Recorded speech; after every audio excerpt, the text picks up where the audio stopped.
Hey everyone, tonight we are stepping out of the modern world and into the shimmering, heat-distorted horizon of the 18th century Sahel. Picture yourself standing on a vast golden sea of tall grass that stretches until the earth meets a pale, dusty sky. The air is so dry, it cracks your lips the moment you breathe, and the only sound is the rhythmic thud of hooves against sun-baked clay. Suddenly, you see them. A line of riders appearing like a mirage, draped in flowing robes, their faces veiled, moving with a terrifying, fluid grace. They aren't reaching for heavy broadswords or preparing for a clunky medieval joust. Instead, they are pulling slender, iron-tipped javelins from quivers slung across their backs. You realize, perhaps a second too late, that distance is no protection here. In this environment, a sword is just a heavy piece of decorative metal. And if you're standing there with a shield and a prayer, well, let's just say you probably wouldn't survive this encounter. So, before you get comfortable, take a moment to like the video and subscribe, but only if you genuinely enjoy what I do here. I'd love to know where you're listening from tonight, so go ahead and drop your location and your local time in the comments.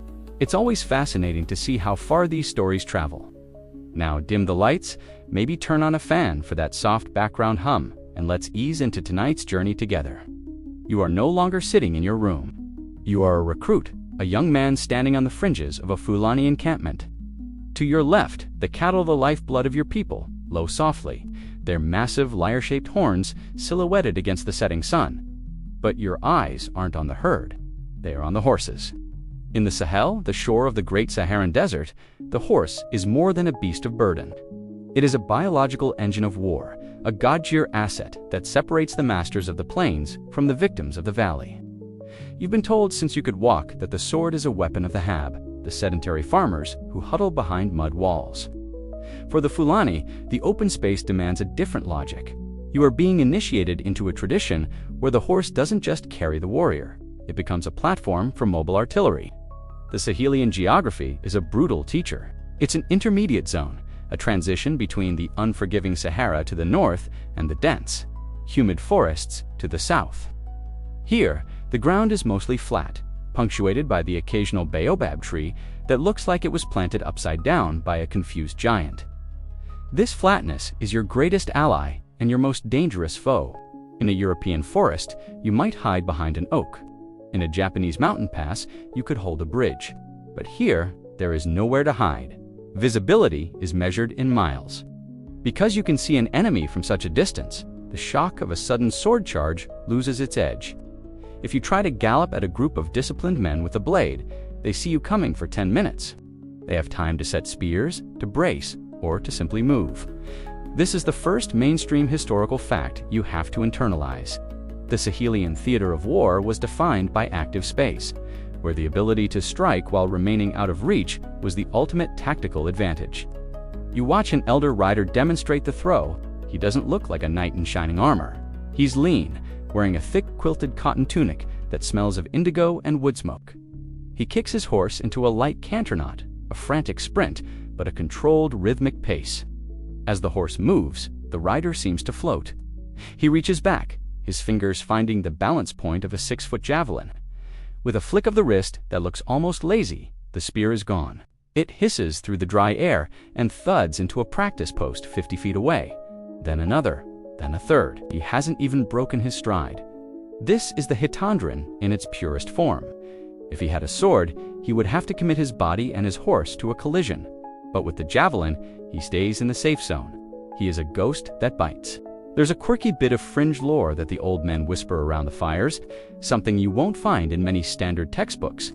They say the original design of the Fulani javelin tips wasn't inspired by traditional spears at all, but by the shape of the desert acacia thorns. The idea was that the weapon shouldn't just pierce, it should be difficult to remove, mimicking the wait-a-bit bushes that snag the skin of any careless traveler. Whether or not the smiths actually copied the trees, the result is the same. A weapon designed for maximum trauma with minimum weight. As you prepare for your first day of true training, you hear the scholars and the campmen who have traveled to Timbuktu and back debating the origins of this style. Historians still argue whether the Fulani perfected this light cavalry style, independently out of necessity, or if it was a direct evolution of Berber tactics filtered through centuries of trans-Saharan contact. Some say it was a reaction to the heavy armored cavalry of the Kanem-Bornu Empire to the east. Those Bornu knights were like tanks, covered in quilted padding and chainmail, riding massive horses that moved like slow-moving mountains. The Fulani, being pastoralists and nomads, couldn't afford that kind of overhead. You didn't have a castle to store your armor in. You had to carry your life on your back. So, you became faster. You became lighter. You turned the disadvantage of being a nomad into the most terrifying military machine the Sahel had ever seen. You look down at your hands.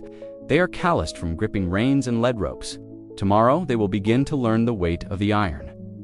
You realize that you aren't just learning to fight. You are learning a philosophy of movement. In the Sahel, to stand still is to die. To get too close is to gamble with your life. But to move like the wind and strike like the lightning, that is how you dominate. You think about the sedentary kings in their mud brick palaces, counting their infantry and their walls. They think they are safe behind those fortifications. But walls don't move, and you are part of a force that never stops. As the last sliver of the sun disappears, leaving a bruised purple sky, you feel a chill that has nothing to do with the desert night air. It's the realization that you are no longer a herder, you are a predator. The weight of the javelin in your hand is surprising. It's lighter than you expected, yet it feels purposeful, balanced, like a living thing. As you stand in the morning dust, you begin to understand the physics of why the sword stayed in its scabbard, while the javelin became the king of the savannah. You see, a sword is a weapon of intimacy. To use a blade, you must be within arm's reach. You must smell your opponent's breath and feel the spray of their sweat. In the tight, chaotic crush of a European melee or a forest ambush, that makes sense. But out here, where the horizon is a flat line and the heat shimmer makes distances deceptive, closing that gap is a death wish.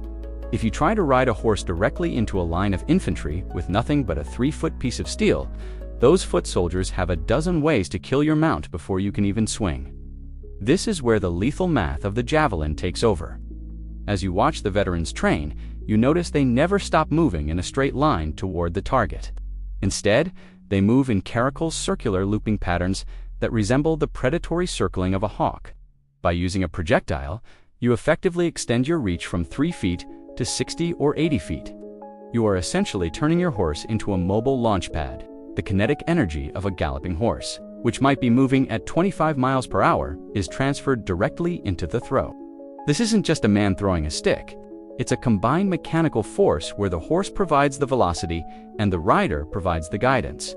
A sword strike relies on the strength of your bicep and shoulder, which tires quickly in the 100-degree heat.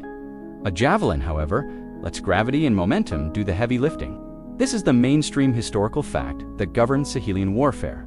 Projectile superiority almost always trumped shock combat because it allowed the cavalry to inflict casualties without ever entering the danger zone of the enemy's polearms.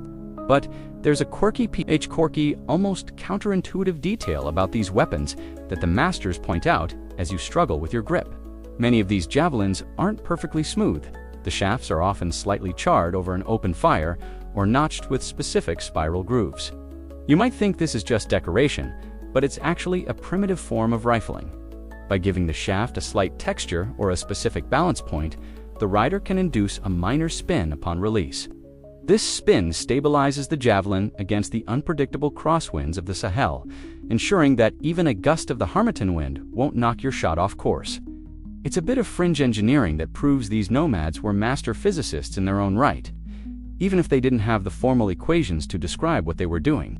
As you practice your first awkward tosses, you observe the older warriors debating the efficiency of the kill. Historians still argue whether the primary purpose of the javelin was actually to kill the Redian enemy outright, or if it was designed to soften and demoralize them until they broke formation. Some scholars suggest that a Fulani charge was more of a psychological operation than a physical one. Imagine being a foot soldier, standing in the sun, watching a cloud of dust approach.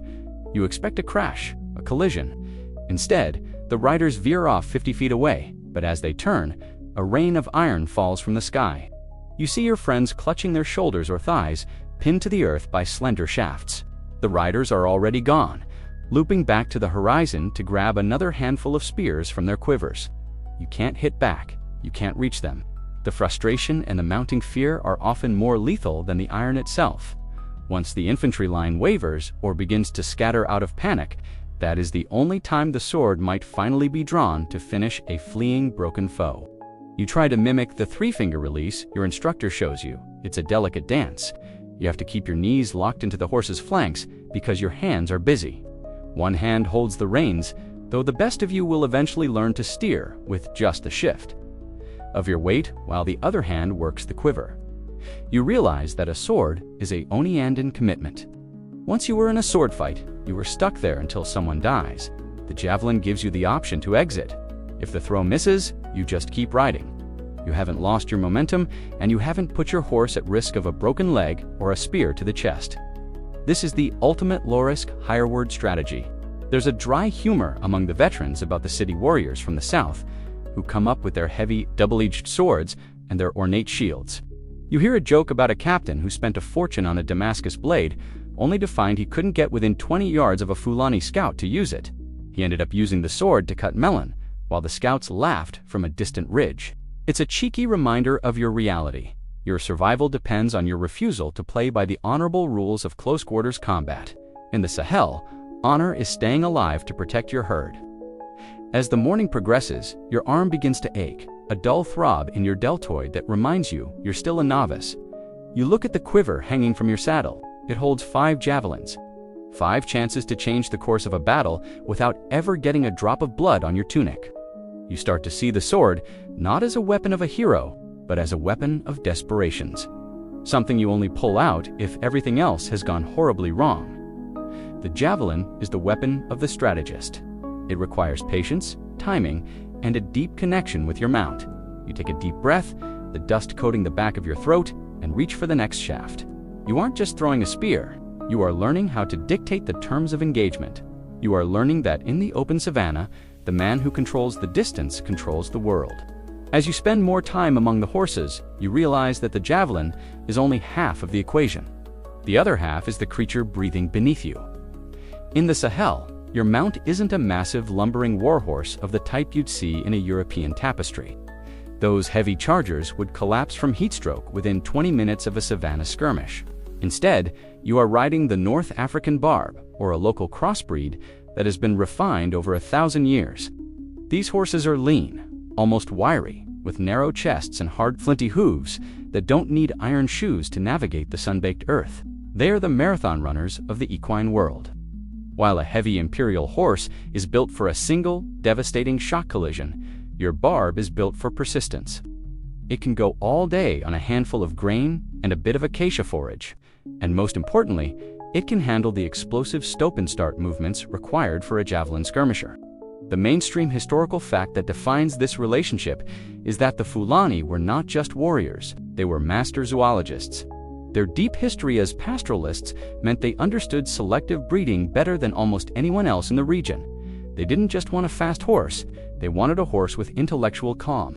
When you are moving at a gallop and you let go of the reins to reach for a javelin, you need a horse that won't panic if a lion roars or a sudden volley of arrows whizzes past. The barb was famous for its fiery temperament, but also its uncanny ability to bond with a single rider. This partnership is what allowed the Fulani to dominate. The horse provides the platform stability that makes the javelin throw accurate. If the horse jostles or shies at the moment of release, your weapon ends up in the dirt. But the barb stays level, its rhythmic gait acting like a modern gyro stabilizer. There is a quirky, almost mystical tidbit that the veteran riders share while grooming their mounts at midday. They believe that the best warhorses are those with a whirl of hair specifically positioned on the center of their forehead, which they call the shield of the prophet. They claim these horses are naturally luckier and can sense a javelin coming toward them before the rider even sees it. While it sounds like superstition, it points to the intense, almost spiritual scrutiny the Fulani applied to their cavalry. You aren't just riding a tool, you are riding a biological early warning system.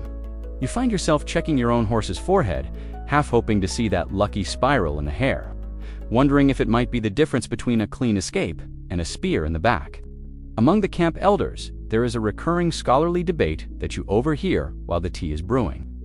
Historians still argue whether the Dongola horse, a larger, more muscular breed found further east, was, actually superior to the smaller barb in Sahelian warfare. Some argue that Dongola provided more heft for a charge, while others insist that the smaller, more agile barb was the only reason the Fulani could maintain their heightened fade tactics. If your horse is too big, it's a bigger target. If it's too small, it can't carry the weight of a rider and his gear. The Fulani seem to have found the Goldilocks zone of horse breeding, just enough power to be dangerous, but enough economy of scale to survive a drought. Remember that crocodile dung sunscreen we talked about for the cattle? Well, the horses get similar specialized care. You learn to coat their legs in specific oils to ward off biting flies that can carry the dreaded sleeping sickness. Training today is all about the lean. To throw a javelin effectively to your left while your horse is moving forward, you have to shift your entire center of gravity. You aren't sitting on the horse so much as you are becoming a part of its spine. You realize why you probably wouldn't survive this if you were just a weekend rider from the city. One wrong shift, and the centrifugal force of the turn will pitch you right into the dust. And a horse at a gallop doesn't stop for a fallen rider. You have to trust your thighs to do the work of your hands. It's a grueling workout that leaves your inner legs bruised and raw, but you see the purpose. By the time you're done, you realize that the sword-wielding infantry you'll eventually face are essentially stationary targets. They are rooted to the ground. You, however, are a centaur. There's a bit of dry, dark humor that goes around the camp about the heavy knights of the old empires, like the Songhai or the Mali. The veterans laugh about how those riders would get stuck in the mud during the rainy season because their horses were too heavy, or how they'd pass out from the heat in their quilted armor. A man who cannot move is just a very expensive statue, your instructor says with a smirk. It's a cheeky reminder that in the Sahel, heavy is a synonym for dead. Your light cavalry doesn't need to win a wrestling match, it just needs to win a race. By the end of the session, you are exhausted, but you look at your horse with new respect. You realize that the javelin is only lethal because the horse allows it to be. The horse is the delivery system, the engine, and the escape pod, all in one. As you lead your mount back to the water trough, you notice how it watches the horizon, ears twitching at the slightest sound. It's as ready for this life as you are. The relationship isn't one of master and servant, but of two athletes who have practiced their routine until it's reflexive. You reach for a grooming brush, the scent of horse sweat and dust filling your lungs. And you realize you're finally starting to understand why the Fulani never looked back once they climbed into the saddle. Mastering the horse and the spear is one thing, but today you face the true test of a Fulani light cavalryman, the equipment management of a high-speed projectile artist. You aren't just carrying one javelin, you are carrying a quiver, often slung across your back or attached to the side of your saddle, containing anywhere from 3 to 7 of these slender iron-tipped missiles. As you stand in the morning sun, you realize that the ergonomics of the quiver and the grip are what allow a single rider to stay relevant in a battle that lasts hours. If you fumble your reload, you're just a man on a horse with a very expensive stick.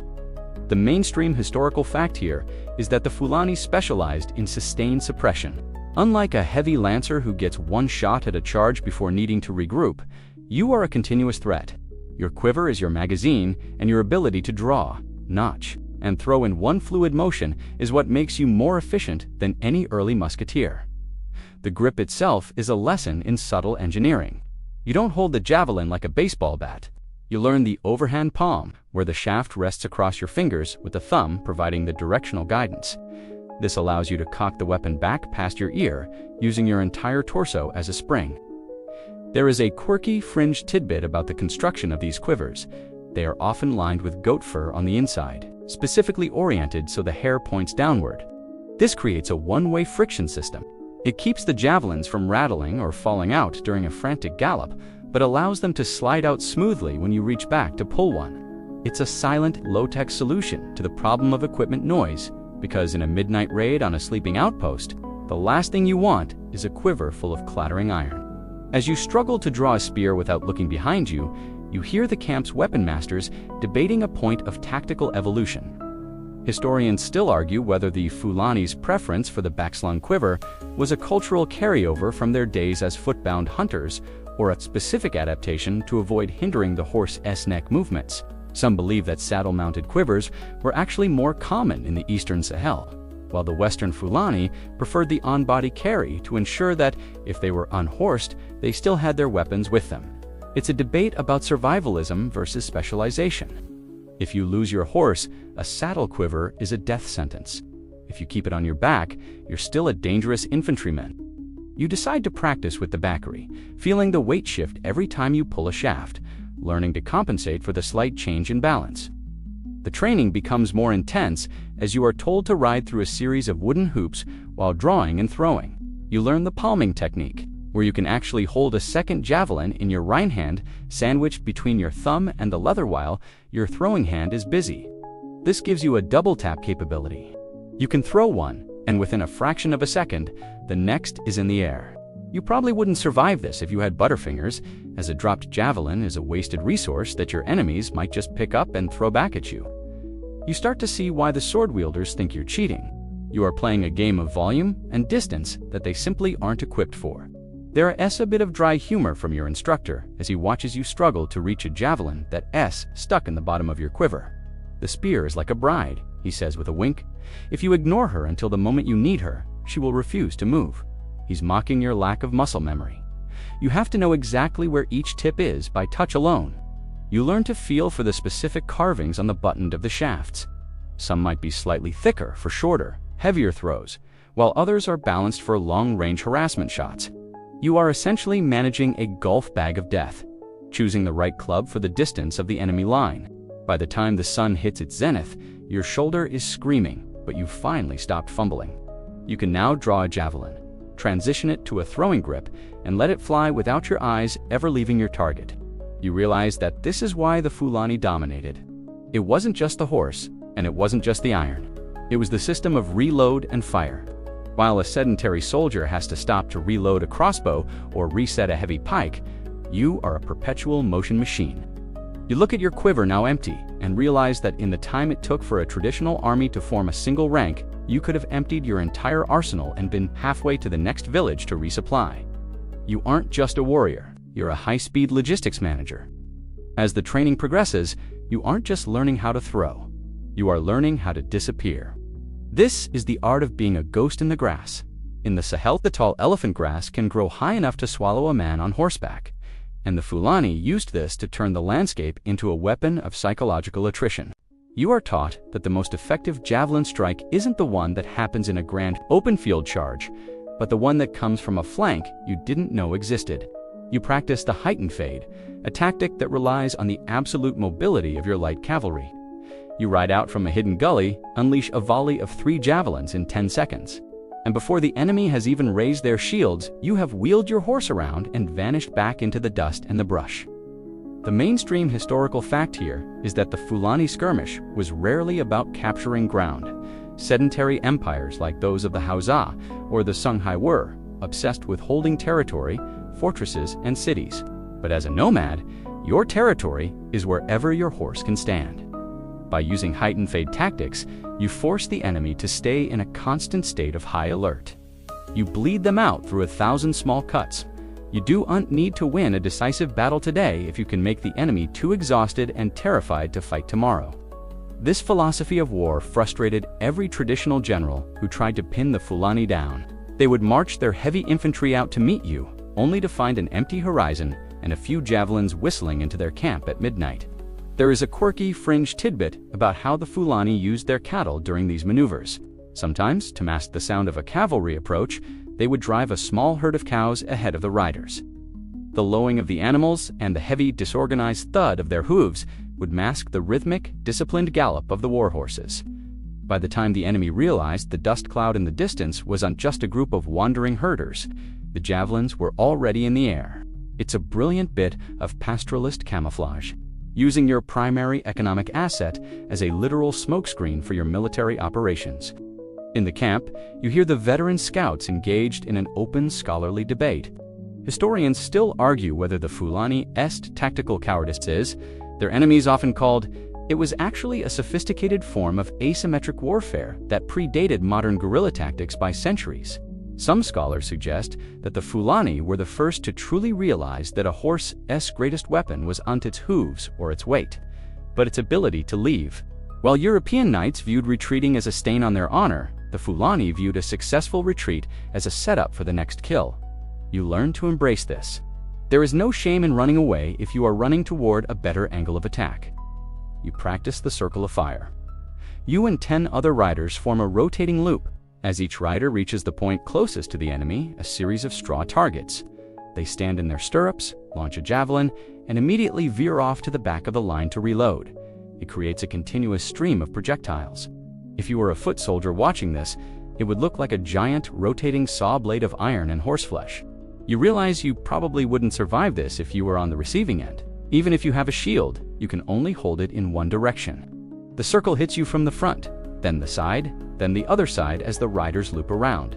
It's a sensory overload of whistling wood and thundering hooves. There's a bit of dry sarcasm from the veterans when they see you trying to look brave by charging straight at a target. "Are you a wall?"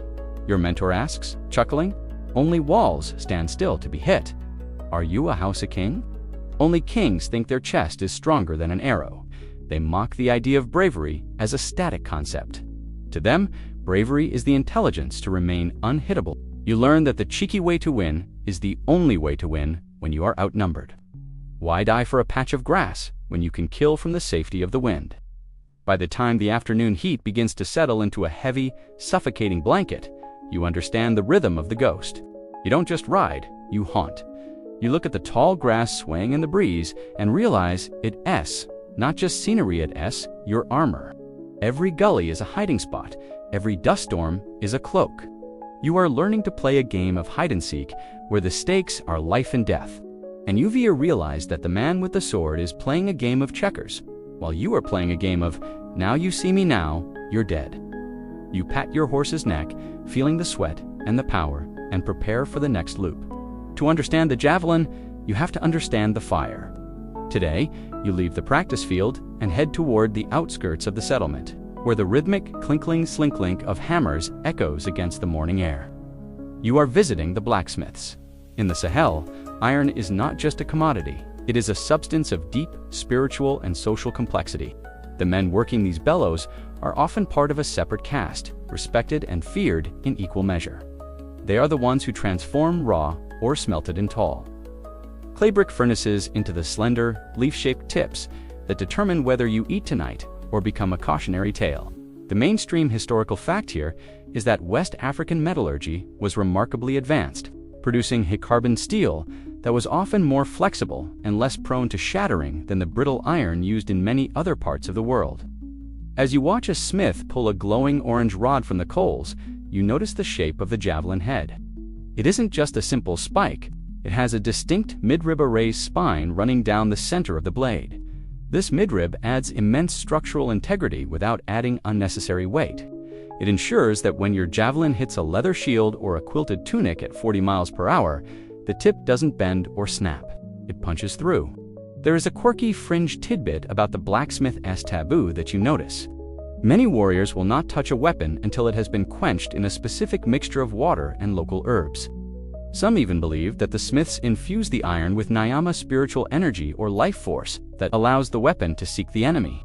You might find it superstitious, but when you hold a finished tip, polished to a mirror sheen, it feels undeniably alive. Historians still argue whether the specific design of the socketed spearheadware, the wooden shaft fits inside the iron head rather than the iron being hammered into the wood, was a design choice driven by the scarcity of high-quality wood or by the need for easy repair.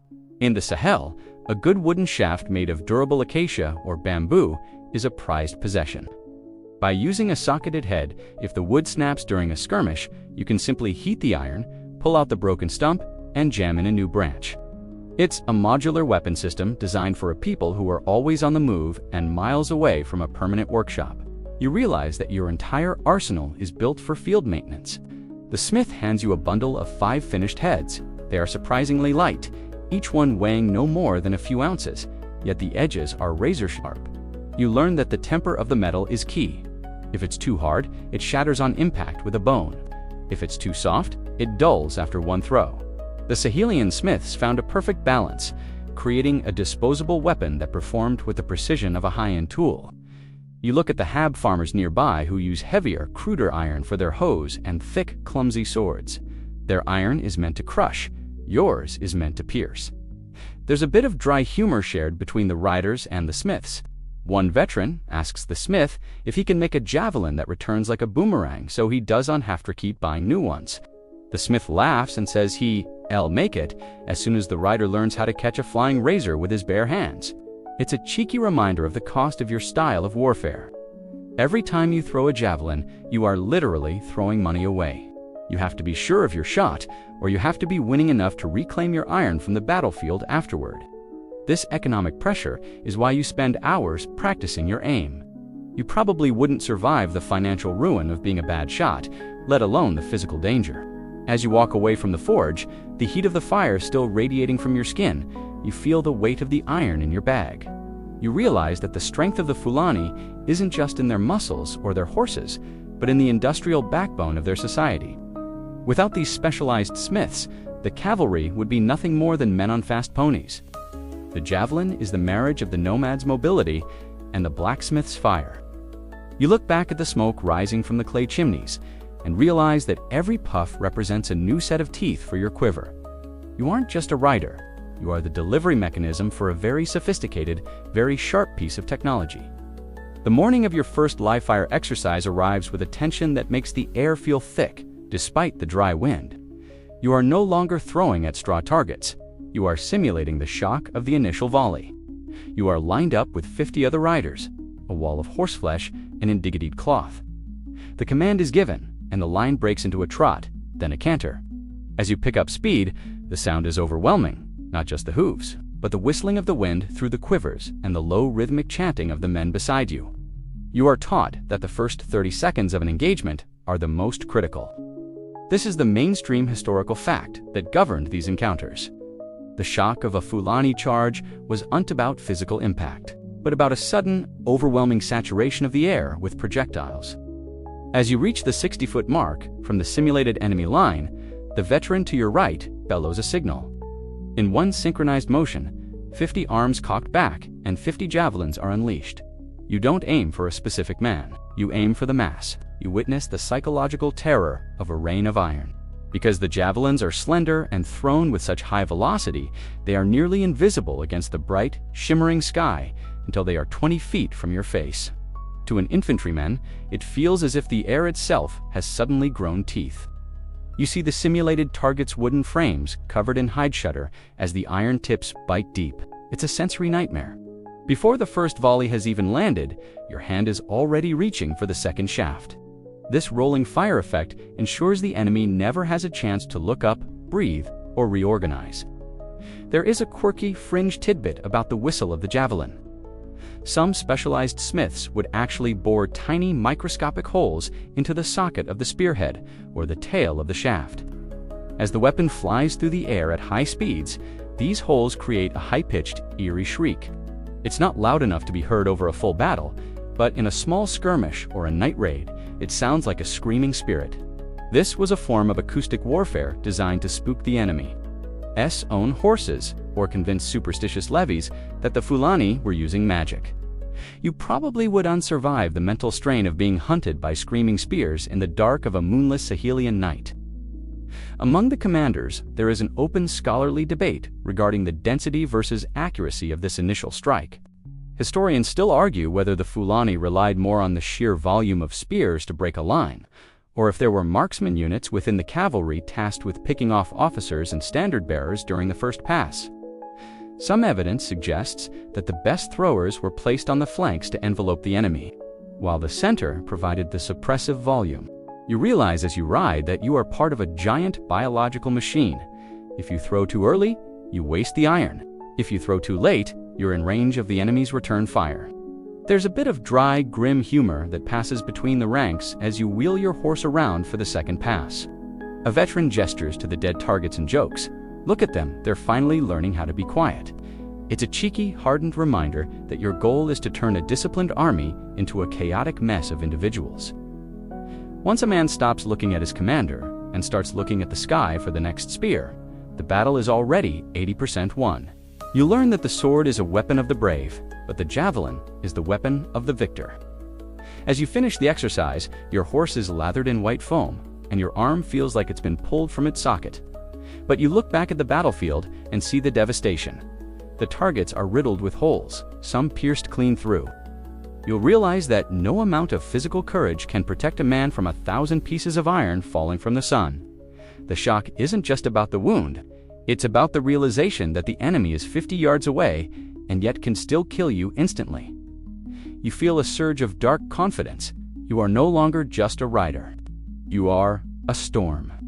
As the midday sun climbs to its highest point, the heat becomes a physical weight, pressing down on your shoulders and radiating off the sand in shimmering waves. This is the moment you truly appreciate the brilliance of West African tactical fashion. You look at your gear and realize why you aren't wearing a single scrap of iron plate or chain.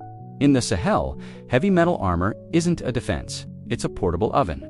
A man in a steel breastplate would be unconscious from heat exhaustion before the first javelin was even thrown. Instead, you are wrapped in layers of thick, quilted cotton and tough, vegetably tanned leather. The mainstream historical fact here is that the padded armor of the Sahel was surprisingly effective against projectiles. Multiple layers of densely woven cotton, often stuffed with raw fibers or kapok, could catch a javelin or an arrow, dissipating its energy before it reached the skin. Your primary protection is a sleeveless tunic made of this quilted material, dyed a deep indigo that supposedly helps reflect the sun's harsher rays. Over this, you might wear a leather harness designed to hold your quivers and provide a bit of extra slip if a spear grazes your ribs. This light setup allows for the maximum range of motion essential when you need to twist in your saddle to aim behind you. There is a quirky, fringe tidbit about the secret ingredient in some of this leather armor. Certain elite riders would soak their hide breastplates in a mixture of acacia tannins and specialized oils that made the leather so hard it would ring like wood when struck. It was light enough to float on water, but tough enough to turn a glancing sword blow. You probably wouldn't survive the boiling sensation of traditional armor, but in this breathable kit, you can fight for hours. Historians still argue whether the lack of heavy metal armor in the region was due to a lack of industrial capacity or a deliberate tactical choice based on the environment. While the neighboring empires of Kanembornu used heavy quilted leafy armor for their horses, the Fulani often left their mounts unarmored to prioritize the sprint. You see the logic in the sweat on your horse's neck. Every extra pound of protection is a second lost in the escape. You are part of a military culture that chose avoidance over absorption. If the enemy hits you, you've already failed. Your armor is only there for the mistakes you hope not to make. There's a bit of dry, light-hearted mockery among the veterans regarding the metalmen from the northern trade routes, mercenaries, or travelers who arrived. Decked out in Ottoman-style mail, they look very impressive, your instructor remarks as you adjust your cotton tunic, until they try to turn their heads and realize their neck is too tired to see the spear coming from the side. He makes a cheeky gesture of a man falling off a horse from sheer exhaustion. It's a reminder that in the Sahel, the sun is a more consistent killer than any enemy soldier. Your armor is as much about surviving the climate as it is about surviving the combat. You practice moving in your gear, realizing how silent it is. No clanking, no rattling, just the soft rustle of cotton and the creak of leather. This silence is what allows your cavalry to creep up on an enemy encampment in the pre-dawn mist. By the time the defenders hear the thud of hooves, you are already within javelin range. You start to feel a sense of unencumbered power. You are protected, yet you are free. The weight you carry is all active weight weapons and water rather than passive weight, like steel plates. As you take a long pull from your leather waterskin, the water tasting faintly of goat and earth, you look at your fellow riders. You all look like ghosts in your flowing robes and padded vests. You realize that your dominance isn't just about how you fight, but how you've adapted to the very air you breathe. The man with the sword and the shield is fighting the desert. You are a part of it. You pull your indigo veil a little tighter against the dust, feeling the cool moisture of your own breath, and prepare to move out. The heat is no longer your enemy. As you settle into the rhythm of the march, you begin to see that the Fulani war machine doesn't rely on massive supply wagons or fortified granaries. In the Sahel, logistics isn't about what you store, it's about what you move. This is the mainstream historical fact that made the Fulani nearly invincible to sedentary empires. Your supply chain is a living, breathing herd. While a Hausa king has to worry about his grain stores being burned or his baggage train being intercepted by scouts, your supplies are walking right alongside you. The cattle provide milk, leather, and, in extreme cases, meat. This pastoralist logistic system allows you to strike deep into enemy territory and vanish before they can even mobilize a counterattack. You are a self-contained ecosystem of war. The way you pack your horse is a masterclass in nomadic efficiency. Every inch of the leather saddle is utilized. You have your quivers, your water skins, and a small bag of high-energy travel rations, usually a mix of dried meat, millet paste, and honey. There is a quirky fringe tidbit about warrior's butter that the veterans swear by. It's a specialized form of clarified butter ghee, mixed with specific herbs that supposedly prevents fatigue and keeps the skin from cracking in the wind. Some riders even rub it into their horses' nostrils to help them breathe more easily during dust storms. You might find the smell a bit pungent, but when you've been in the saddle for 10 hours, that greasy concoction is the only thing keeping you from collapsing.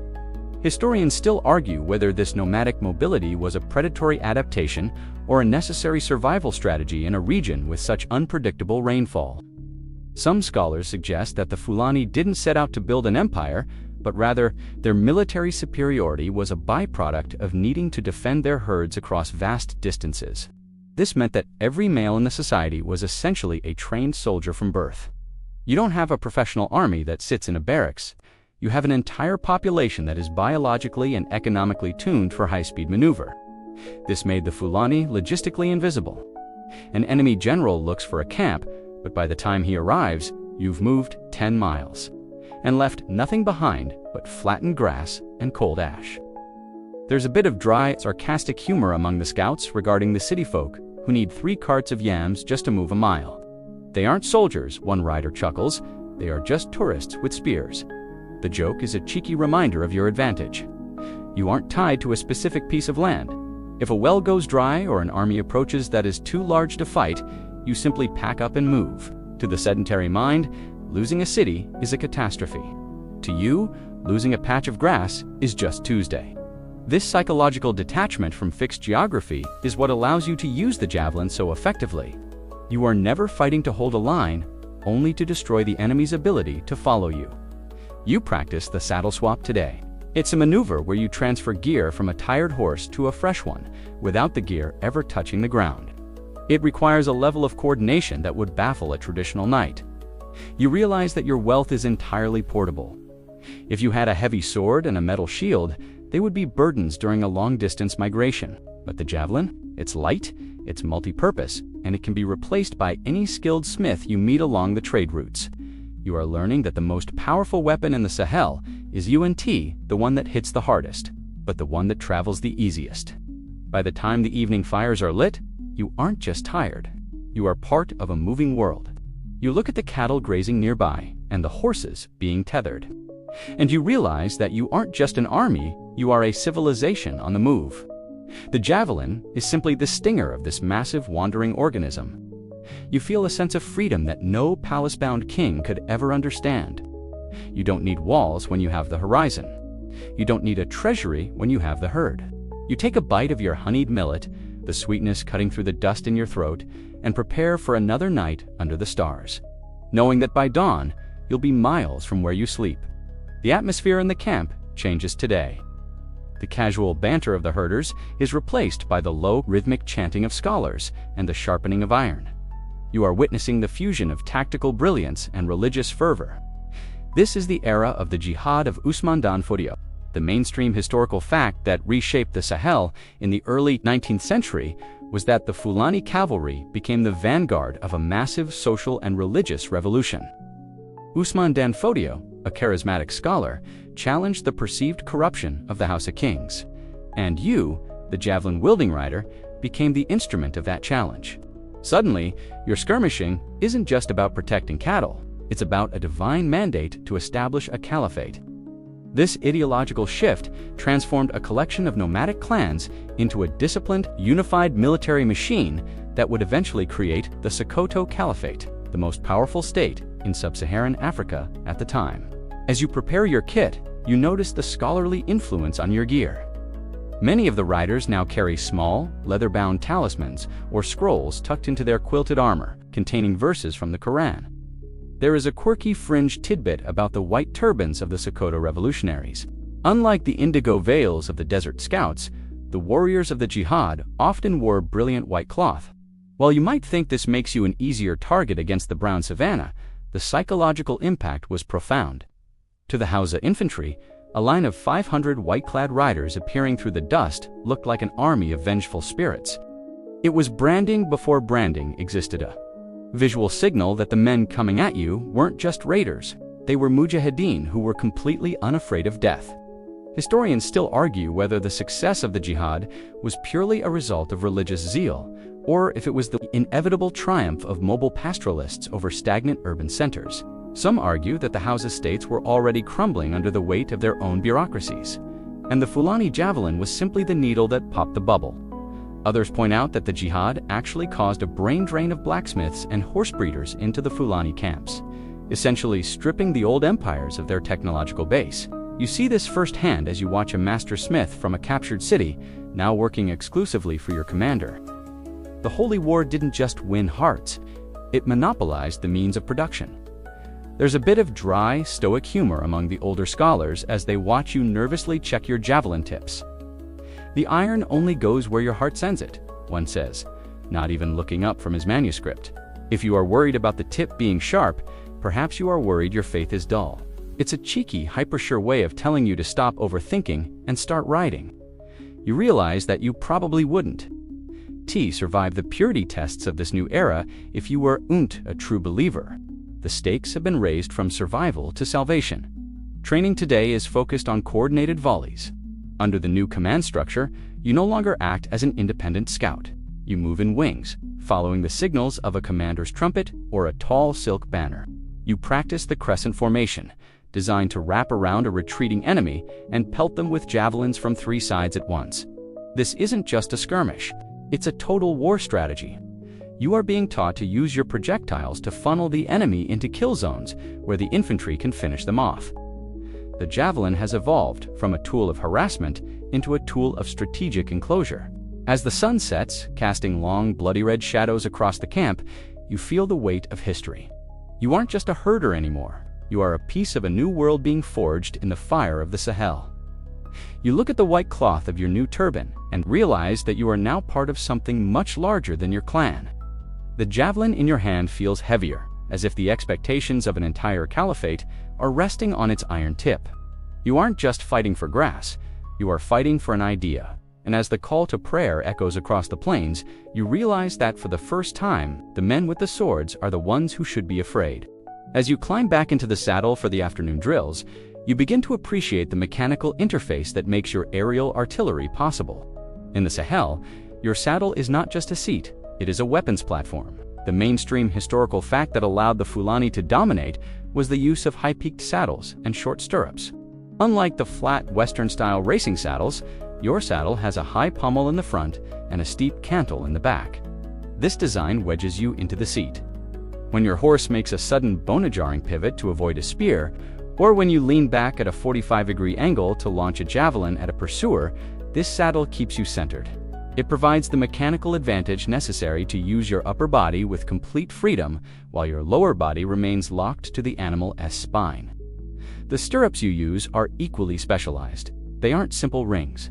They are often large, flat-bottomed iron plates, sometimes called box stirrups. This wide base allows you to stand up during a gallop, giving you the elevation needed to throw over the heads of your own front line. There is a quirky fringe tidbit about the spur function of these stirrups. The sharp outer corners of the iron plates are often used as makeshift spurs. By tilting your foot, you can give the horse a precise command without needing to carry a separate whip. It's a brutal but effective way to ensure the horse reacts instantly to your intent. You probably would unsurvive a high-speed engagement if you had to fumble with a crop while trying to notch a javelin. Your feet do the talking so your hands can do the killing. Among veterans, there is an open scholarly debate about the origins of this specific deep-seat riding style. Historians still argue whether it was a direct adaptation from the Mamluk riders of Egypt or a local innovation necessitated by the sheer violence of Sahelian horse maneuvers. Some suggest that the Fulani actually influenced the design of the Pueblo saddles of the Americas via the Spanish, who brought African-style horsemanship to the New World. It's a fascinating thought that the way you sit today might have influenced the cowboys of a distant future. Regardless of the lineage, the result is clear. You have more stability at a full sprint than a Hausa foot soldier has standing on his own 2 feet. You practice the snap throw from a standing position in the stirrups. It's a testament to the balance of the North African barb. You rise up, the horse thundering beneath you, and for a split second, you are almost weightless. You launch the spear, and the recoil of the throw is absorbed by the high cantle of the saddle. If you were on a flat saddle, that force might push you right off the back of the horse. But here, you are part of the machine. You realize that the technology of the Fulani wasn't just in the iron of the spear, but in the leather and wood of the harness. It's a total system designed to turn a human into a biological catapult. There's a bit of dry humor as you watch a fellow recruit try to adjust his stirrups while the horse is moving. Nearly sliding under the belly of the beast, the saddle is your mother. The instructor yells, "She holds you so you don't fall into the dirt like a baby." It's a cheeky reminder that your equipment is the only thing standing between you and a very messy end. You learn to check your cinches and straps with a paranoid level of detail. A snapped leather thong in the middle of a charge isn't just an inconvenience, it's a death sentence. As you dismount, your legs are shaking from the effort of gripping the horse for so long, but you feel a new sense of security. You look at the deep red leather seat of your saddle, polished by hours of use, and realize it's your most trusted ally. The javelin gives you the reach, the horse gives you the speed, but the saddle gives you the permission to be daring. You aren't just sitting on a horse, you are plugged into a war engine. You wipe the dust from the pommel, feeling the strength of the wood beneath the leather, and prepare for the next lesson. As you prepare for the next tactical drill, you notice something striking about your silhouette compared to the heavy cavalries of the northern deserts or the forest kingdoms to the south. You are missing a shield. While the Hausa Lafidi heavy cavalry carry massive circular shields made of hippopotamus hide, and the forest warriors carry tall rectangular wicker shields, most of your Fulani brothers-in-arms ride into battle with their hands free. This is the mainstream historical fact of Fulani tactical evolution. They chose to prioritize two-handed projectile agility over passive defense. In the logic of the Sahel, a shield is a weight that slows your horse and a barrier that restricts your vision. If you have a shield on your left arm, you cannot easily reach for a javelin from a right-slung quiver. And you certainly cannot perform the crossbody throw that allows you to hit an enemy chasing you from the flank. By ditching the shield, you unlock a level of mobility that borders on the supernatural. You can lean further out of the saddle, using your left hand to guide the horse's neck or to hold an extra set of spears, while your right hand remains a constant engine of fire. You are moving so fast and at such unpredictable angles that you are effectively betting your life on the idea that the enemy simply won't be able to aim at you. There is a quirky fringe tidbit about the leather bucklers that some Fulani did occasionally carry. These weren't worn on the arm, but were often strapped to the horse's shoulder or the rider's thigh. They weren't meant to block a direct hit, but rather to act as a deflector for stray arrows or glancing blows during a retreat. It was a minimal, high-risk compromise for the rider who wanted just a sliver of extra safety without sacrificing his javelin flow. Historians still argue whether this lack of shields was a cultural preference for purity of skill or a logistical necessity of nomadic life. Some scholars point out that large, thick hide shields are difficult to maintain in the extreme dry-wet cycles of the Sahel. They warp, crack, and become infested with beetles. Others argue that the Fulani Pulaku code of conduct emphasized a stoic disregard for personal safety that made hiding behind a shield seem almost unmanly. You see this in the way the veterans carry themselves shoulders back, chest open to the wind. You realize you probably wouldn't survive the social shame of being the only man in the troop cowering behind a piece of leather. Here, your shield is the distance you keep between yourself and the enemy's blade. Training today is about the reload. Without a shield to hold, your left hand is a secondary magazine. You practice holding 2 javelins in your left hand while your right hand throws as soon as the right hand is empty. You transfer a spear from your left to your right in a blur of motion. It looks like a deadly version of juggling. You learn to use your thumb to pin the reins against the horse's mane while your fingers manage the iron. This allows you to maintain a continuous rate of fire. If you had a shield, this would be impossible. You would be a one-shot warrior. Instead, you are a repeater. There's a bit of dry, biting humor from the master at arms as he watches a recruit try to use his forearm to block a practice blunt spear. "What are you doing?" he barks. "Are you trying to catch it like a ball?" If you want to be safe, go home and sit under your mother's bed. On a horse, your only safety is the horse's legs. It's a cheeky reminder that defense in your world is a verb, not a piece of equipment. You don't have a defense.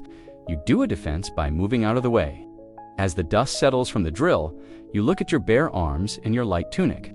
You feel vulnerable, yes, but you also feel incredibly light. You look at the heavy infantry targets in the distance, weighted down by their equipment, and you realize that you are a falcon and they are tortoises. The shield is a tether to the earth. By casting it aside, you have joined the sky. You take a breath of the dry, hot air and reach for another javelin. The iron cool against your skin, feeling the lethal freedom of the unshielded rider. As the expedition pushes further south, the environment begins to change, and you encounter the invisible wall of the Sahel. The golden, arid plains start to give way to thicker scrubland and patches of emerald green forest. To the untrained eye, it looks like paradise, a relief from the dust. But to the Fulani cavalrymen, this lushness is a graveyard. You are entering the tsetse fly belt. This is the mainstream historical fact that dictated the entire geography of West African power. The tsetse fly, carrier of the parasite that causes trypanosomiasis or sleeping sickness, was the ultimate check on cavalry expansion. Your North African barbs, so hardy in the desert heat, have no natural immunity. A single bite can turn a prize warhorse into a lethargic, wasting shadow of itself within weeks. This biological boundary meant that your javelin bust dominance had a hard shelf life the further south you rode. You watch the veterans becoming increasingly paranoid. They aren't looking for enemy scouts now. They are looking at the air. They are looking for the glossin of the fly itself. There is a quirky fringe tidbit about the smolder pots that some riders would hang from their saddles when traversing these danger zones. These were small clay vessels filled with damp dung and specific aromatic leaves that produced a thick, acrid smoke designed to envelop the horse's belly and legs. It was a primitive, portable chemical defense system. You probably wouldn't survive the coughing fits from the smoke, but it was better than watching your $1,000 mount collapse. You learned to recognize the sets-friendly, Trezis rusuli, the dense, shady vegetation near watercourses, and you learn to avoid them at all costs, even if it means taking a 3-day detour through the sun-blasted scrub. Historians still argue whether the tsetse fly was the primary reason the Fulani jihad stalled before reaching the coast, or if it was the dense forest canopy that simply made cavalry maneuvers impossible. Some scholars point out that the savanna forest mosaic was a shifting battlefield. During particularly dry years, the fly belt would recede, allowing the cavalry to push deeper south and establish temporary sub-caliphates. You realize that your military career is literally at the mercy of the weather and entomology. You aren't just a soldier, you are an amateur biologist, constantly measuring the humidity and watching the behavior of the insects. There's a bit of dry, dark humor as you watch a new recruit swatting at a common housefly with his javelin. Careful, an elder warns. If you miss that fly, it might go tell its cousins in the forest that you taste like a coward. It's a cheeky way of reinforcing the gravity of the threat. In the north, you fear the spear. In the south, you fear the wing. You learn the brushing ritual, where every time you stop, you use a horsehair whisk to sweep your mount's coat, looking for the telltale signs of a bite or the presence of the fly itself. Training in this humid zone feels different. The air is heavy, and your javelins don't seem to fly as far.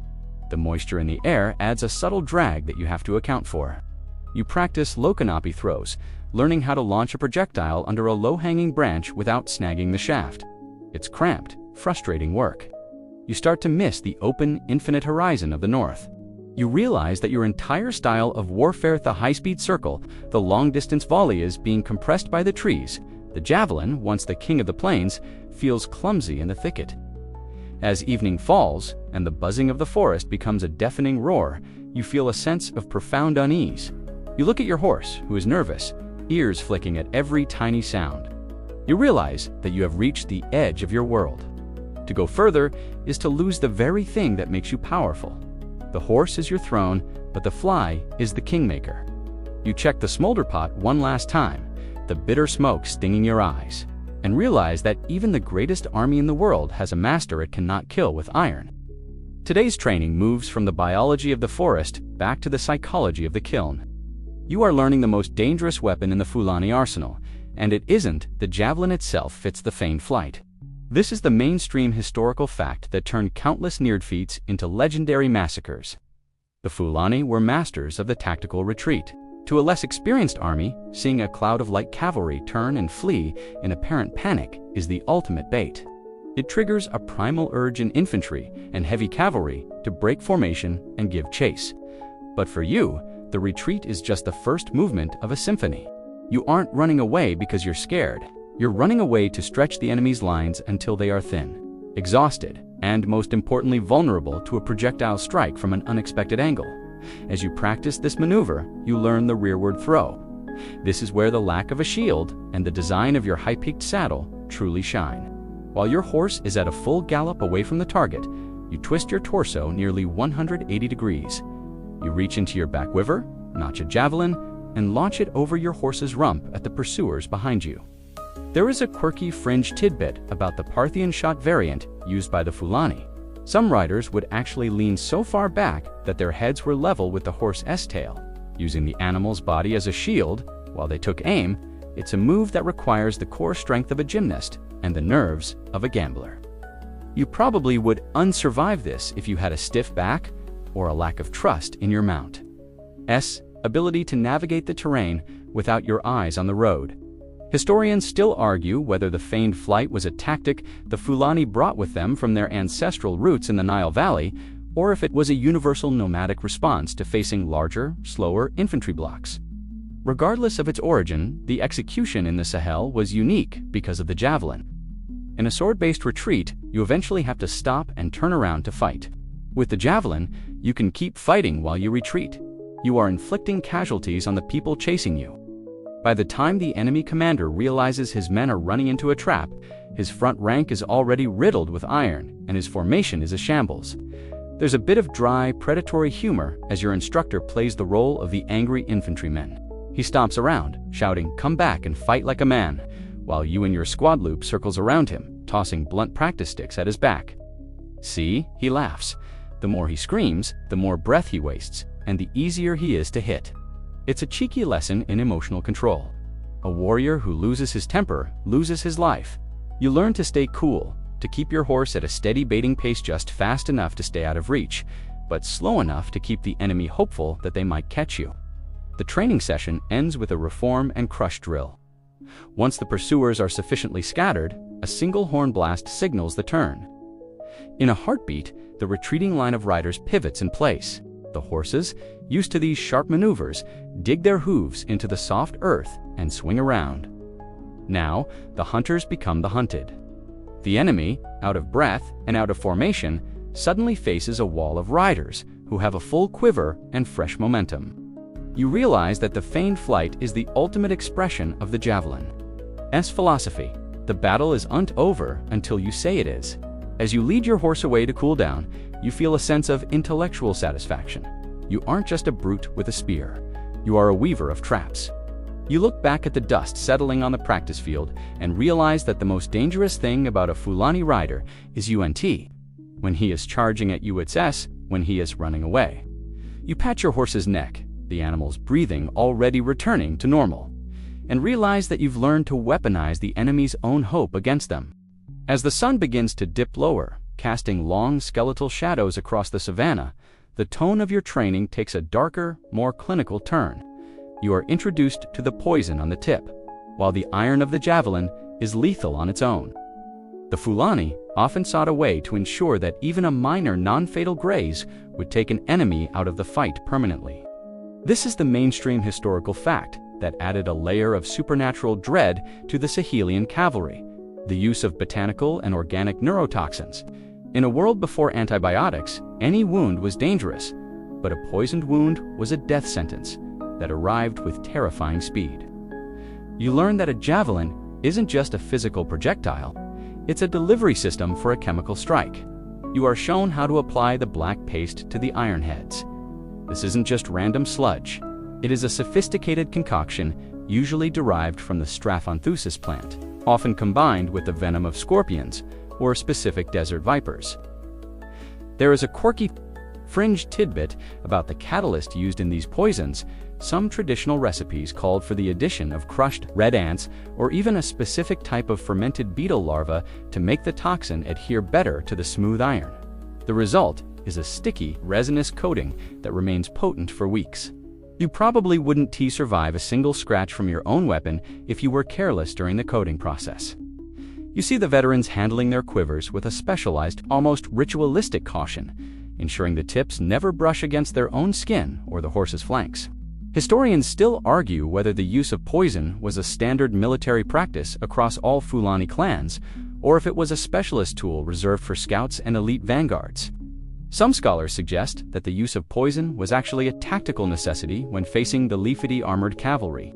Since you couldn't always guarantee a deep armor-piercing strike, a poisoned tip only needed to find a gap in the quilting or a small patch of exposed skin to be effective. It leveled the playing field between the light skirmisher and the heavy tank. You realize that your javelin has become a one-touch kill, turning the chaos of a skirmish into a high-stakes game of tag where the losers never wake up.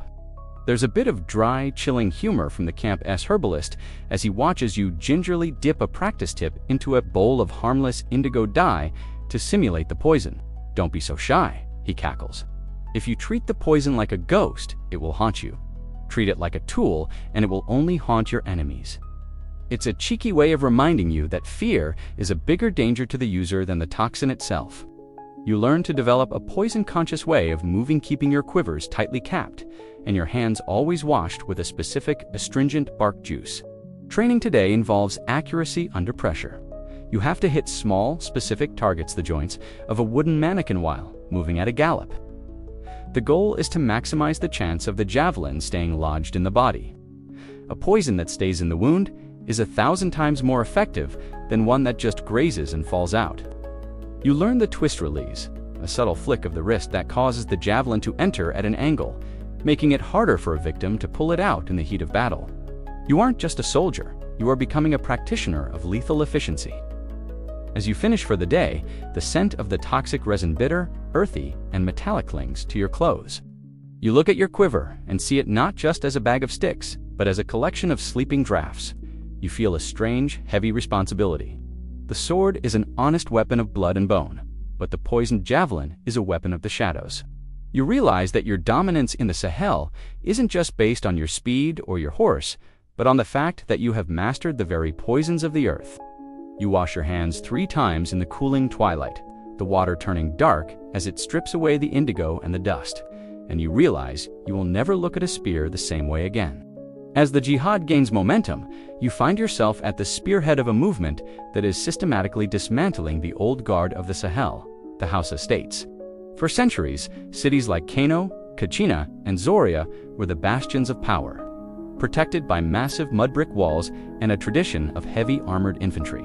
But as you ride with the Fulani vanguards, you realize those walls are becoming a psychological trap for their defenders. This is the mainstream historical fact of the early 19th century. The Fulani did unnecessarily need to breach the walls of a city to conquer it. They simply needed to control the space around it. By using your javelin cavalry to intercept supply lines and terrorize the farming communities that fed the urban centers, you are effectively putting the city in a chokehold. The Hausa kings, accustomed to set-piece battles and siege warfare, found themselves paralyzed by an enemy that refused to stay still and hit them from a distance. You witness the sultanates in the crosshairs as you participate in the blockade of a major trade hub. The defenders attempt a sortie a desperate push out of the city gates to break the encirclement. They come out with their heavy double-edged Takoba swords and their massive shields, expecting a hidden collision. Instead, they find you. You and your squad don't charge the gates. You sit 200 yards back, just outside the range of their archers. When the Hausa infantry pushes forward, you simply trot backward, maintaining the gap. As they tire in their heavy gear, you begin the softening. Javelins rain down on the leaders, the men whose ornate robes mark them as high-ranking officials. You aren't just killing soldiers, you are decapitating the command structure of an empire. There is a quirky fringe tidbit about the gabai or ironclad infantry of the Hausa that you encountered during these raids. Some of these elite guards wore iron helmets and even breastplates imported from North Africa. However, the Fulani javelin man discovered a specific weakness: the neck and the armpits. Because your throwing angle from horseback is slightly elevated, you can aim downward into the V of the collar, or the gap under the arm, when a soldier raises his sword to strike. You hear a story of a Fulani youth who brought down a legendary Hausa champion, not with a heroic duel, but with a single, precisely timed javelin through the throat as the champion was shouting a challenge. It's a cheeky, unceremonious way to die, and it reinforces the idea that your style of warfare is fundamentally anti-heroic. It's about efficiency, not ego. Historians still argue whether the fall of the Hausa states was due to a technical military failure or a collapse of social legitimacy. Some scholars suggest that the Hausa commoners, the Talakawa, were so tired of the heavy taxes and corruption of their kings that they actually welcomed the Fulani, or at least offered little resistance when the cavalry showed up. This meant that when you rode through the countryside, the local villages often gave you intelligence on the city's weaknesses. You realize that your javelin isn't just a weapon of war. It's a political tool. Every successful hit on a royal guard is a signal to the peasantry that the old gods of the city are no longer invincible. There's a bit of dry satirical humor shared among the riders as they watch the city's archers fruitlessly firing arrows into the dirt, falling short of your position. They are planting a garden of feathers, one veteran remarks, leaning casually on his saddle pommel. Too bad they can't eat wood when the hunger starts. It's a cheeky reminder of the reality of a siege. You have the luxury of time and space. The men behind the walls only have what they've stored. You learn to appreciate the freedom of the perimeter. You can hunt, you can water your horses at the river, and you can sleep under the stars, while the mighty sultan is trapped in a room watching his supplies dwindle. As night falls and the fires of the city glow like a dying ember on the horizon, you feel the shift in the balance of power. The era of the walled city as an absolute sanctuary is over. You look at your javelin, its iron tip reflecting the orange light of your own campfire, and realize that the world is being reshaped by the man who can move. The sultanates are relics of a slower age. You are the futuromobile, lethal and relentlessly patient force. You take a final look at the darkened gates of the city, knowing that tomorrow, when the sun rises, those gates will feel even smaller, and your reach will feel even longer. As the sun begins its relentless climb once more, you find yourself watching the children of the camp, and suddenly, the secret of your lethal proficiency becomes clear. You are observing cavalry training from childhood. In the Fulani world, there is no sudden transition from civilian to soldier. The process is a slow, lifelong immersion. You see 5-year-olds perched on the backs of calves, balancing with a natural ease that most city dwellers couldn't achieve on a stationary stool. They aren't just riding, they're playing stick games. They use long, supple reeds as surrogate javelins, chasing each other through the dust and trying to tap one another on the shoulder at a full gallop. This is the mainstream historical fact that underpinned the Fulani military. You aren't just a conscript who was handed a spear 3 months ago. You are a biological specialist who has been weaponized since your first memories. By the time a boy reaches his teenage years, his thighs have developed a permanent bowed strength from gripping the barrel of a horse.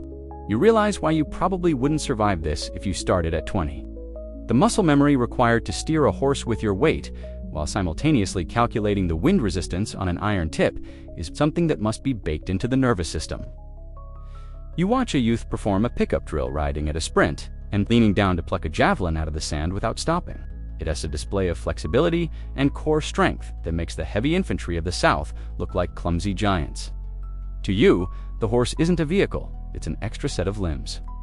There is a quirky fringe tidbit about the grooming bonds that are established in youth. Many young riders are given a specific foal to raise, and they are taught that the horse must be whispered to before any training session. Some veterans claim that a horse raised this way can actually feel when its rider is about to throw and will naturally steady its gait for that split second of release. Whether it's supernatural or just deep behavioral conditioning, the result is a level of synergy that no professional army can replicate through drills alone. You learn that your horse doesn't need a bit or a spur to know where you want to go. It feels the shift of your intention in the tilt of your hips. Historians still argue whether the pastoralist advantage was the primary reason for the Fulani's rapid expansion, or if it was their specific cultural emphasis on stoic perfectionism. The concept of Pulakutha Fulani code of behavior demands extreme self-control and the masking of pain or fatigue. This means that even during the most grueling childhood training, a boy is expected never to cry if he falls or complain if the sun blisters his skin. You realize that you aren't just being trained to fight, you are being trained to be unshakable. A man who cannot be rattled by a fall from a horse cannot be rattled by a volley of arrows. There's a bit of dry, nostalgic humor from the elders as they watch the kids play. "Look at that one," an old warrior says, pointing to a boy who just missed a re-throw. "He throws like a house merchant with too much hope and not enough wrist." It's a cheeky reminder that in your culture, being a bad shot is a character flaw. You learn that your social status is inextricably linked to your competence in the saddle. To be a great man in the Sahel, you must first be a great rider. As the morning's casual play turns into more structured drills for the older youths, you feel a deep respect for the simplicity of the system. You don't need expensive academies or drill sergeants. You just need a horse, a stick, and a vast open horizon. You realize that the sedentary empires are trying to build soldiers, but the Fulani are simply growing them. You take your place in the line, feeling the familiar heat of your horse's flanks, and realize that every game you played as a child was just a dress rehearsal for the world-shaping events you are now a part of. As you ride out for the morning patrol, the sky isn't its usual brilliant blue. Instead, it's a hazy, bruised yellow, and the sun is nothing more than a pale, ghostly disk. You are entering the season of the Harmattan. This is the mainstream historical fact that dictated the timing of Sahelian campaigns, the arrival of the dry, dust-laden trade winds from the Sahara. The Harmattan brings a fine, pervasive silt that coats everything: your lungs, your horse's eyes, and the iron of your javelins. But for the Fulani Cavalry, this isn't a hindrance. It is a tactical veil. You are learning to use the fog of war to your advantage. In the thick of a dust storm, visibility drops to less than 50 yards. For a heavy infantry unit, this is a nightmare of disorientation. For you, it's a cloak. You practice the ghost charge through the haze. You learn to navigate by the sound of the wind and the subtle textures of the ground beneath your horse's hooves. When you strike during a Harmattan gale, you appear out of the yellow fog like a nightmare, unleash your javelins, and vanish before the enemy can even process the direction of the attack. The dust muffles the sound of your approach and obscures the flight of your projectiles. There is a quirky fringe tidbit about the indigo mask during this season. Riders often soak their veils in a specific herbal wash that supposedly helps filter the dust while also keeping the indigo dye from running into their eyes. More importantly, the dye stains the skin a deep, ghostly blue-black, which, when seen through the yellow haze of a dust storm, makes the riders look like supernatural entities. You probably wouldn't survive the respiratory strain of these missions if you had learned the bellows breath, a way of breathing through your nose that uses your veil as a natural air filter. Historians still argue whether the Harmattan was the great equalizer or if it gave the Fulani an insurmountable edge. Some scholars point out that the dry wind actually made the wood of the javelin shafts more brittle, leading to a higher rate of breakage on impact. However, others argue that the physiological toll on the sedentary Hausa defenders who suffered from cracked skin, respiratory infections, and dust blindness far outweighed any equipment issues the cavalry faced. You realize as you squint through the grit that the wind is your ally because you have lived in it your whole life. The city folk are choking while you are simply hunting in a different kind of light. There's a bit of dry, gritty humor as you watch a fellow rider try to clean his javelin tips for the third time in an hour. "Stop polishing the iron," an elder growls, his voice raspy from the silt. The dust is just extra weight for the spear. It hits harder when it's dirty. It's a cheeky reminder that perfect is the enemy of deadly in the Sahel. You learn to embrace the grime. Your horse's coat is matted with sand, and your indigo robes are turned to dull ochre, but you feel more invisible than ever. Training today focuses on acoustic signaling. Since you can't see the commander's banners through the dust, you learn to move based on specific whistles, or the rhythmic tapping of a javelin shaft against a wooden saddle pommel. It's a language of vibration and sound. You practice blind volleys, where you launch your spears into the haze based on the direction of enemy voices or the clank of their armor. You realize that in the Harmattan, the javelin is even more terrifying. It's a death that arrives without a face, coming from a cloud that shouldn't be alive. As the wind howls, whipping the tall grass into a frenzy, you feel a strange sense of peace. The world has been reduced to you, your horse, and the 3 feet of space around you. You look at the silhouettes of your squad, barely visible in the swirling dust and realize that you are part of a force that doesn't need the sun to see its target. You reach for a javelin, feeling the fine grit of the Sahara on the iron, and realize that as long as the wind blows, you own the plains. The dust isn't hiding the world from you, it's hiding you from the world. As you move deeper into the campaign, you realize that while the cavalry is the stinger, a scorpion cannot survive without the rest of its body. You are learning the ethnic military synergies that made the Fulani Jihad a multi-dimensional threat. Despite the focus on the horse, the Fulani were masters of the combined arms approach long before the term was formalized in modern manuals. This is the mainstream historical fact of the era. The Fulani Cavalry didn't work in isolation. They operated in a sophisticated dance with specialized infantry, many of whom were recruited from allied ethnic groups like the Hausa Kanuri or Tuareg.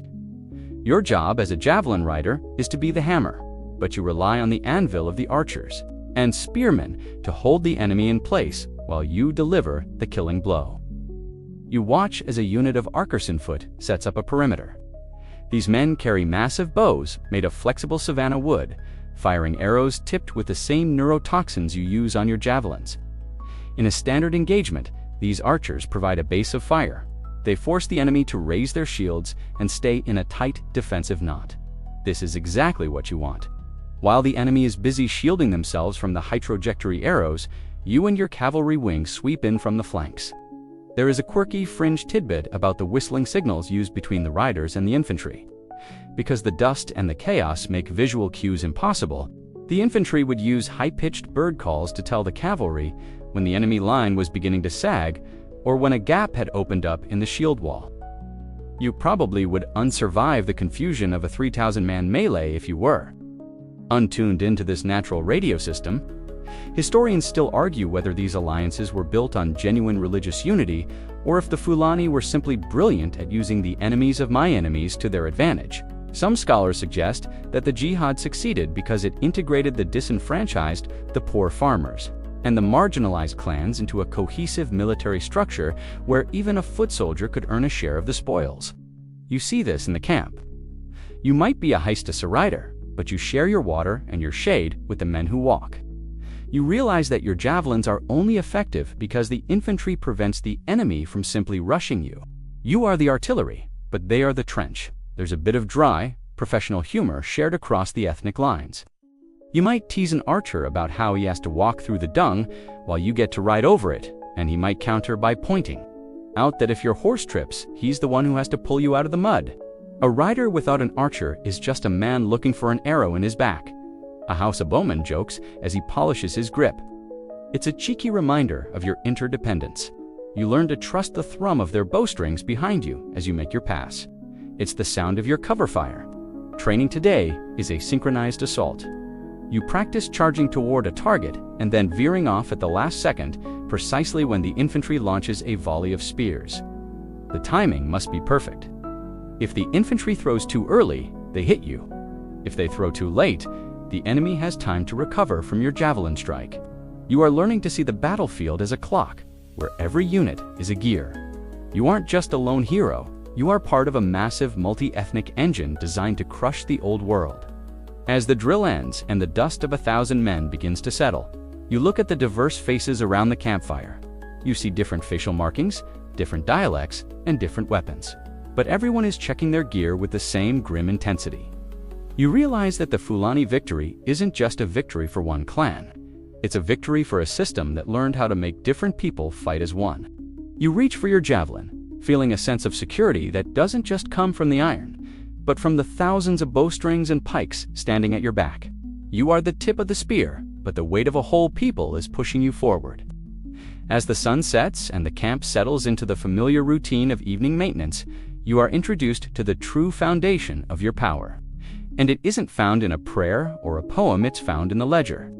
You are learning the economics of the horse trade. This is the mainstream historical fact that often gets lost in the glory of the charge. 1,000-strong javelin corps is a staggering financial burden. In the 18th and 19th centuries, a high-quality warhorse in the Sahel could cost as much as 30 to 50 enslaved people or hundreds of head of cattle. To be a Fulani rider is to sit upon the equivalent of a modern luxury tank. Your horse requires specialized grain, constant grooming, and a supply of clean water that can be hard to find in the scrub. The javelin dominance wasn't just a matter of skill, it was a matter of who could afford to keep the engine running. You watch the horse brokers moving through the camp, men who specialize in the trans-Saharan trade. They bring fresh bloodstock from the North Barbs and Arabs to cross with local mares.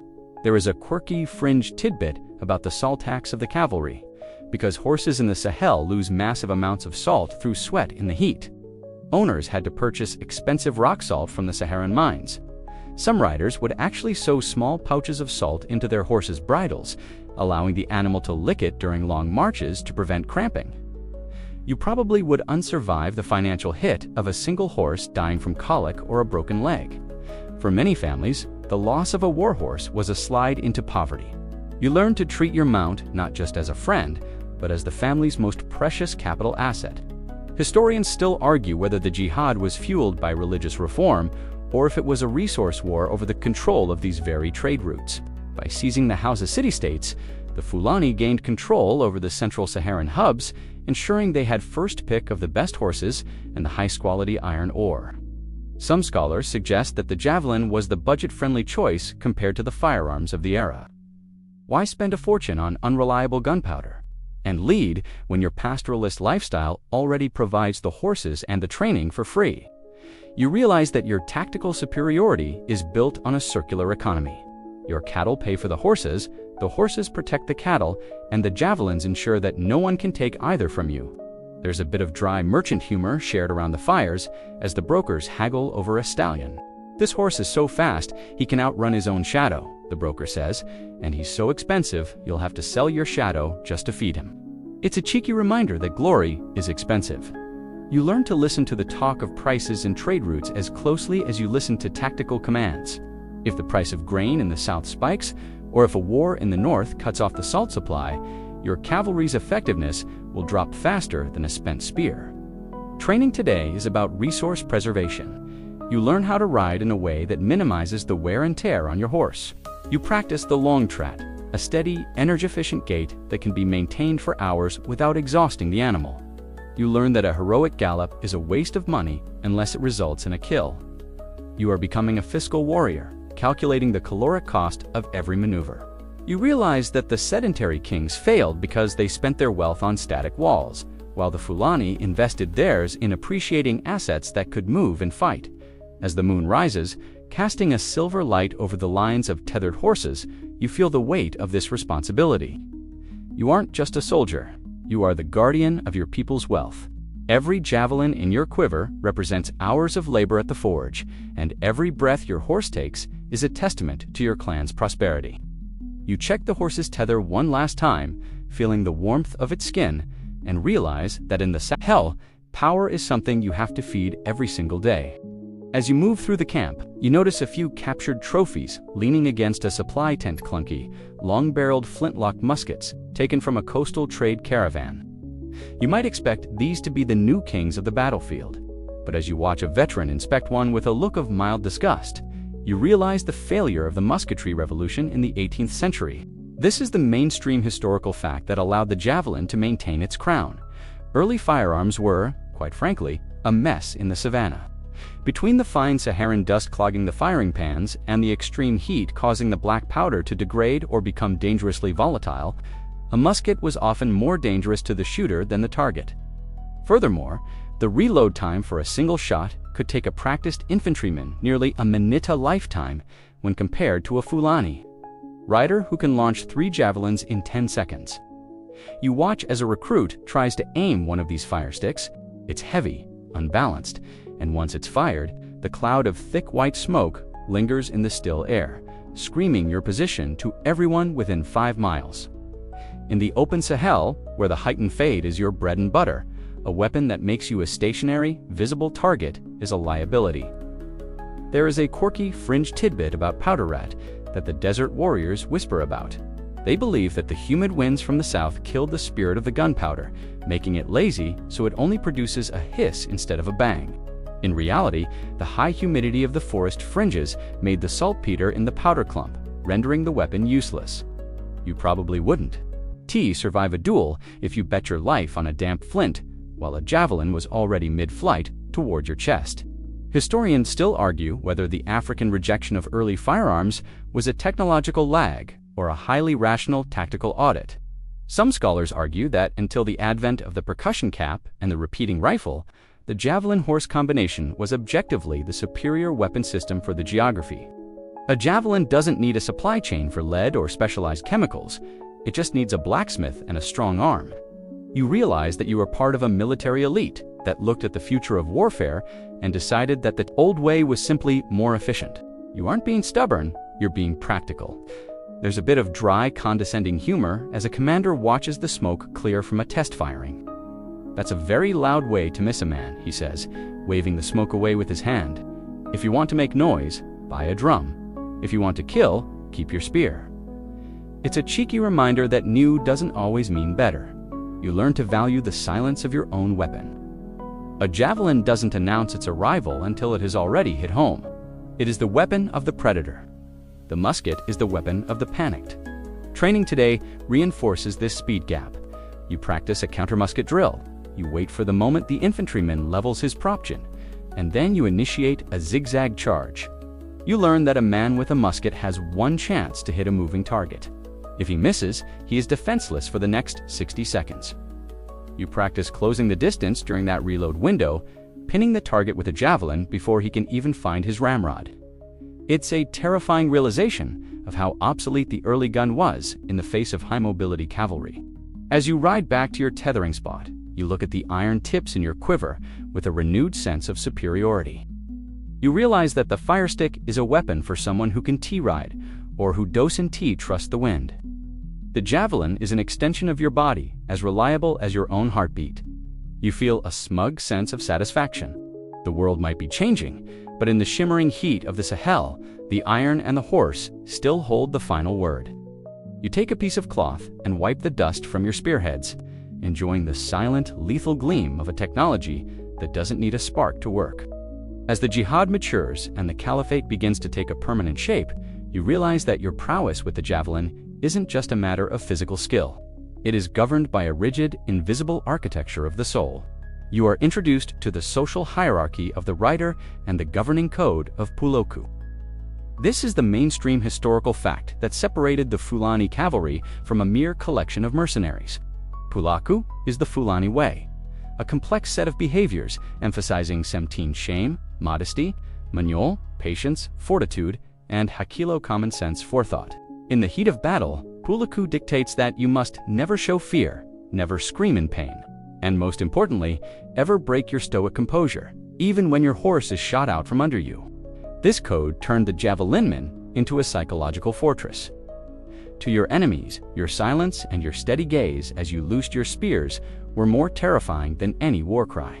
Within the cavalry, your status is dictated by your lineage and your equine wealth, but also by your adherence to these virtues. The lamido or local commander isn't just the man with the most horses. He is the man who embodies Pulaku the most perfectly. There is a quirky fringe tidbit about the ornaments of silence that some elite riders wore. These were small leather bands tied around the bicep or neck, which contained no charms or medicines, but were simply reminders to keep the mouth closed and the heart still during combat. It was believed that a man who shouted during a charge was leaking his life force, making his javelin fly weak and trueless.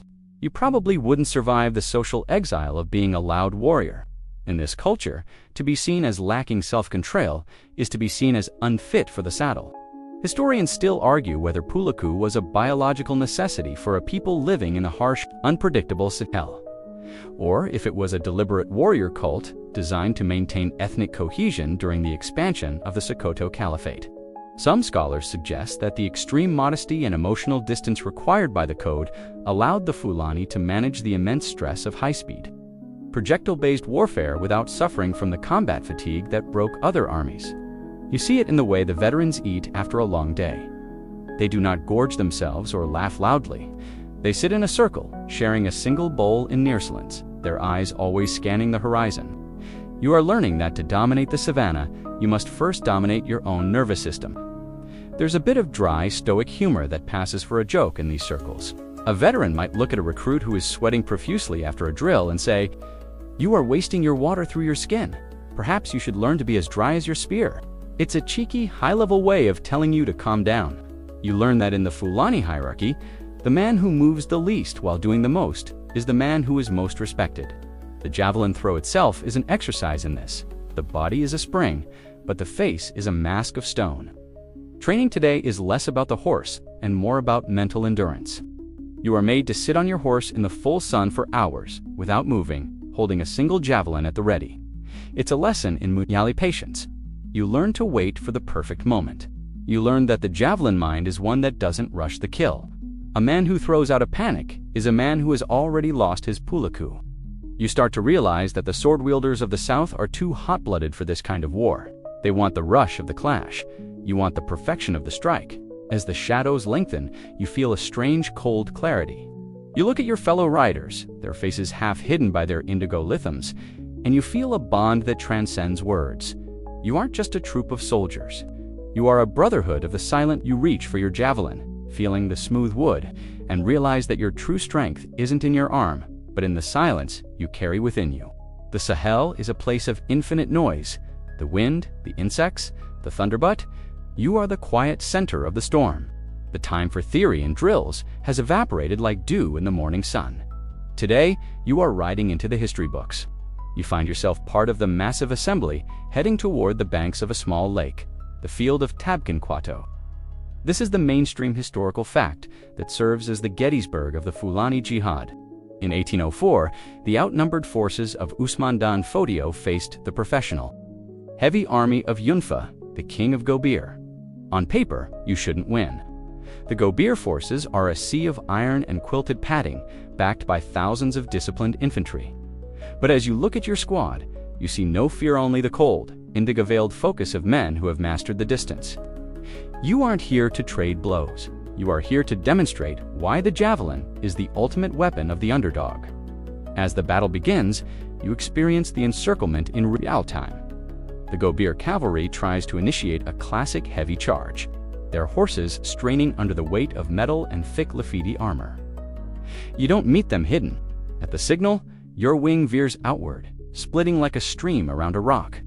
As you gallop past their flanks, you unleash the rolling fire you've practiced for months. Because you are lighter and faster, you can dictate the range. You stay exactly 40 feet away, too far for their swords, but well within your kill zone. You see the javelins punching through the quilted layers of the Gobir knights, finding the gaps in their armor and striking down the horses. There is a quirky fringe tidbit about the Blood Lake legend of this battle. It is said that the thirst of the Gobir troops was so great that they broke formation to reach the water of the lake, only to find the Fulani javelinmen had already anticipated the move, turning the shoreline into a literal pincushion of iron. Historians still argue whether Tabkinquato was won by tactical genius or by a complete collapse of Gobir morale. Some scholars suggest that Yungfa's troops were so paralyzed by the supernatural accuracy of the Fulani projectiles that they began to believe the javelins were being guided by unseen hands. You see the panic in their eyes. They are trying to fight a ghost. Every time they turn to face you, you are already gone, leaving only a few more bodies in the dust. You realize that this battle is the ultimate validation of your training. The heavy, sedentary military model is being dismantled by the fluid, nomadic one. You aren't just winning a fight, you are ending an era. There's a bit of dry, adrenaline-fueled humor that passes through the ranks as the Gobir line begins to shatter. They brought all that iron to the field. A veteran yells over the thunder of hooves, and they forgot to bring the speed to use it. It's a cheeky, triumphant realization. You learn that the invincible heavy cavalry is actually a liability when it couldn't catch its breath or its enemy. You feel a surge of pride in your wiry barb horse and your simple, leather-bound quiver. The climax of the battle is a chaotic, high-speed pursuit. As the Gobir forces break and run, you implement the feigned flight in reverse. You become the relentless hunter. You don't need to get close enough to risk a desperate sword swing from a dying man. You simply pick your targets from the back, launching javelin after javelin into the retreating mass. You realize that you probably would unsurvive the emotional weight of this slaughter if you hadn't been raised with the stoicism of Pulaku. You are the instrument of a new order, and the field of Tabkinquato is the forge. As the sun sets over the blood-stained grass, the silence that follows is deafening. The The great king of Gobir has fled, leaving behind his throne and his treasures. You look at your empty quiver and your sweat-lathered horse, feeling a profound sense of exhaustion and triumph. You aren't just a herder anymore, you are a conqueror of kings. You take a final look at the lake, its waters reflecting a sky the color of a bruised plum, and realize that after today, the Sahel will never be the same. The javelin has proven itself mightier than the sword, and you are the man holding the proof. The years of dominance have transformed the Sahel, but as you age in the saddle, the world beyond the horizon is shifting in ways that the iron forges of Kano cannot match. You are witnessing the sunset of the Lancer. This is the mainstream historical fact of the late 19th and early 20th centuries. The arrival of European colonial powers, specifically the British and the French, brought a technological shift that finally rendered the high-mobility javelin cavalry obsolete. It wasn't that your skills had diminished or that the North African barb had lost its speed. It was the arrival of the Maxim gun and the repeating rifle. Unlike the old flintlocks that you used to mock, these weapons didn't care about the harmattan dust or the reload window. They could fire hundreds of rounds a minute, creating a zone of death that no height and fade tactic could penetrate. You stand on a ridge watching a column of British Old West African Frontier Force troops. They move in rigid square formations, but they carry a power that makes the old House of Kings look like children with toys. You realize that the distance you used to control has been stolen from you. Your javelin is lethal at 60 feet. Their rifles are lethal at 600 yards. There is a quirky fringe tidbit about the last charge of the Sokoto cavalry in 1903. It is said that some riders, realizing the end was near, performed a ritual final grooming of their horses, dressing them in their finest silks and tassels, essentially turning their last stand into a funeral procession of high-speed beauty. They knew they wouldn't survive the leaden rain, but the Code of Pulaku demanded they face it with a mask of stone. Historians still argue whether the Fulani Caliphate could have survived if they had modernized their weaponry sooner, or if the very nomadic, decentralized nature that made them so successful also made it impossible for them to build the industrial base needed for modern warfare. Some scholars suggest that the Fulani's tactical perfectionism, their absolute mastery of the javelin, actually became a psychological blind spot. When you have been the undisputed master of the plains for a century, it is hard to admit that a small, smoking tube of steel has changed the rules of the universe. You feel a pang of bittersweet nostalgia.